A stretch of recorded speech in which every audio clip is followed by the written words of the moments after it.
Alright, this is going to be another short video. I got my Wiseco pistons. They're 60 thousandths over. I got the stock jugs. These are stock cylinders that came on the bike. And obviously, everybody knows if you want to go fast, smooth is fast. So you got to have the best suspension. If you've got really, really good suspension and your bike is handling all that rough stuff, all the the whoops, the rocks, it's roots, anything that the trail might throw at you. Rough conditions, you want that four-wheeler to handle the best that you could possibly get it to handle. Power is next. And so anyway, when I bought this bike, 2006 Yamaha, my focus was suspension.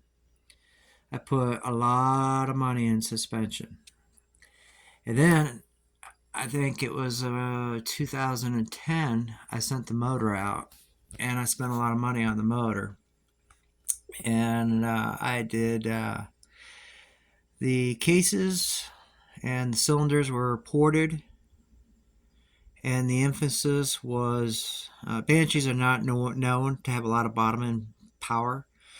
So my focus was to bring up some of that bottom end power potential into a nice fat meaty mid, and I wanted it to rev all the way out, good top end. So what I did was I designed it. I talked to the machine guy, the engine builder, and I said, this is what I want. I need pipes, carbs, porting. Everything's got to be working together. It's all got to be like a system, matched up. I don't want the exhaust to be too big. I don't want the carburetors to be too big. I don't want the ports to be too big. I want the whole system to have a purpose. And so that's what I pretty much got. So anyway, on these are the intakes that we're looking at right now. I'll try to stick this pencil down in there. These little holes and that hole right there, and if I can put it in a hole, there we go. That hole there and that hole on that side right there, those are called boost ports. And if you have a Banshee, everybody knows stock cylinders don't have boost ports. These cylinders will basically flow almost 2 times the amount of air compared to what they would when they were stock. And I could still spend a lot more money, and I could port these things out even more if I wanted to, but it'd be more of a drag bike. Where this is more of an all-around bottom, mid, and top. But it's there, a lot of thought was put into these. The guy that ported these actually knew what he was doing. These things make incredible amounts of power for being stock cylinders. And of course, like I said, I've got PWK 35 mil carbs, and I'm running 2 T5 pipes, and of course I have a cool head, so I've got the compression. Everything flows, everything's matched, so that I make the best all-around power with the stock jugs. And so anyway, these boost ports, what happened was, this cylinder has 2 and that cylinder has 2. So each cylinder has 2 boost ports. This one over here on this side, he got a little too close to the outside of the cylinder and put a hole in the side of the cylinder. Right there. So anyway, what he did was he epoxied it, and that lasted for years. But eventually, all the heat cycles, the epoxy started to fail. And everybody knows 2-strokes don't like air leaks. So I just had this welded. And what he did was he put a plug on the inside, back here on this side. Put a plug in here, aluminum plug. which gave him something to work with as far as welding, and he started puddling it up, and he built it up, and then he went back in here and he ground out that plug. And that's how we fixed the cylinder. And I wanted to save these cylinders because these cylinders make a lot of freaking power. So anyway, that's done. And as soon as he got that welded, I came home. I put the whole thing back together. I pressurized it. I pressurized the motor just to make sure everything was sealed, no leaks. It's called the leak down test. And sure enough, it was perfect. No leaks. Everything's perfect. So then I dropped it off again. I had him bore it out to the next size pistons. When he built it originally, it was 20 over. Then a few years later, it was 40 over.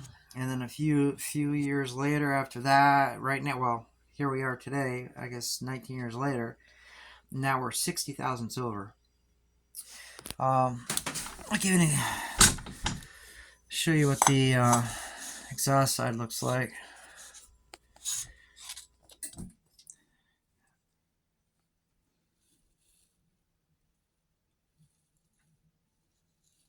Actually, let's try to do it like this.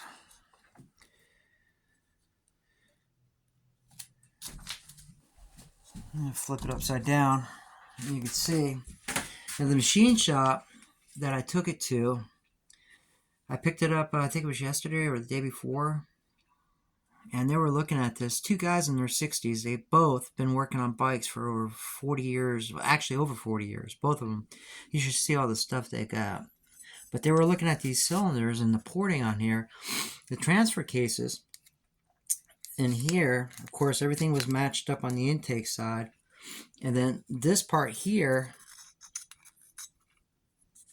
and here, and then all up and down the ports, and then all these little ports down in here and there. All this stuff was massaged.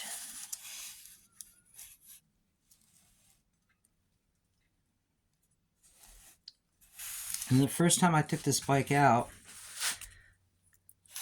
when I got it back in 2010 and I put it together, put it back in the, and I broke it in, driving around the neighborhood on pavement. And the first time I actually got it in dirt, just for the heck of it, I snapped the throttle. I mean, it was already warmed up and everything, so I just snapped the throttle. And the Banshee literally did a 360. It actually did more than a 360. It just literally in one little spot blew a donut. And it happened so vicious, so violently. I wasn't expecting it. And I grabbed both the front and the rear brakes, and I came to a stop, and I was like, oh my God. Huge power.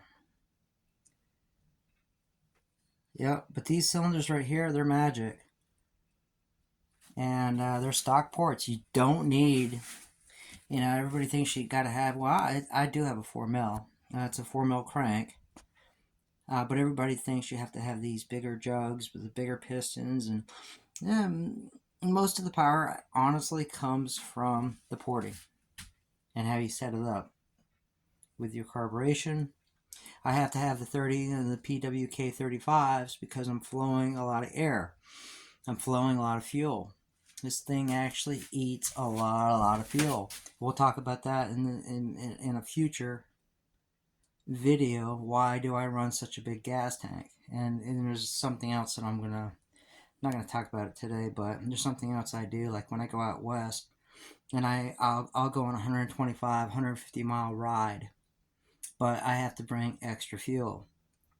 And the reason being is this bike moves a lot of air and a lot of fuel.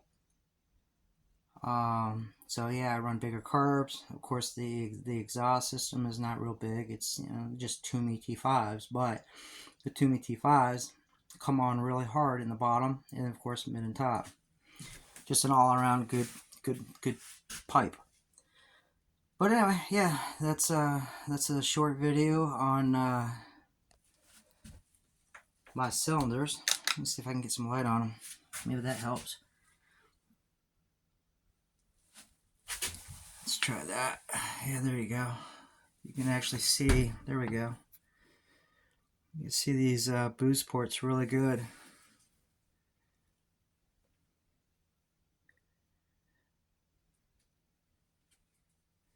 And like I said, I mean, if I wanted to drag race, I could do a lot more porting on these.